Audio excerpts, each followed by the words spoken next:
Baca warna mesti recap channel ML Coffee Official. Saya mau oleh Syirawa.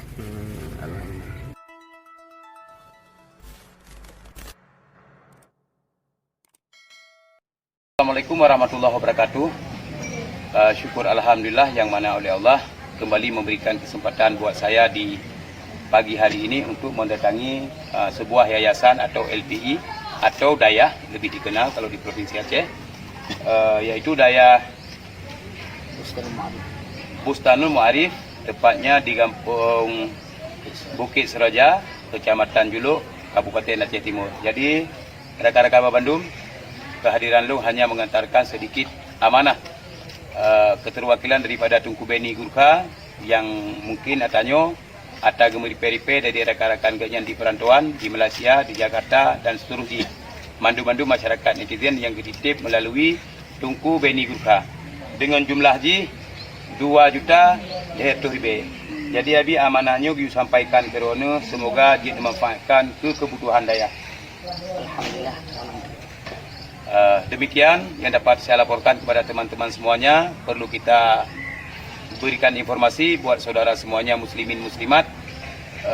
Dayah abi uronyo sangat membutuhkan perhatian semua pihak. Artinya masih banyak fasilitas-fasilitas yang masih dibutuhkan oleh para santri, santriwan dan santriwati di sini.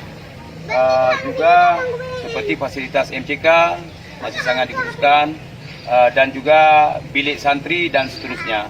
Jadi kita harapkan kepada teman-teman semua bisa terus berkontribusi untuk membantu yayasan atau Dayah, karena Dayah adalah tempat pendidikan anak-anak fakir miskin dan anak yatim, juga anak-anak mampu di sekitar kita. Demikian, Assalamualaikum warahmatullahi wabarakatuh.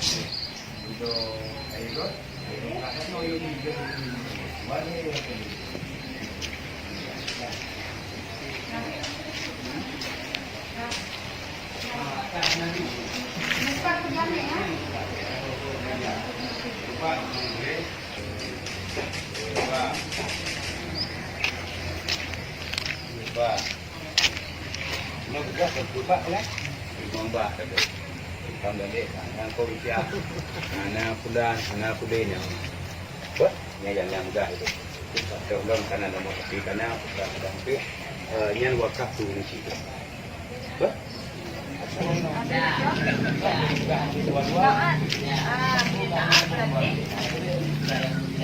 Taat pada diri sendiri yang lupa.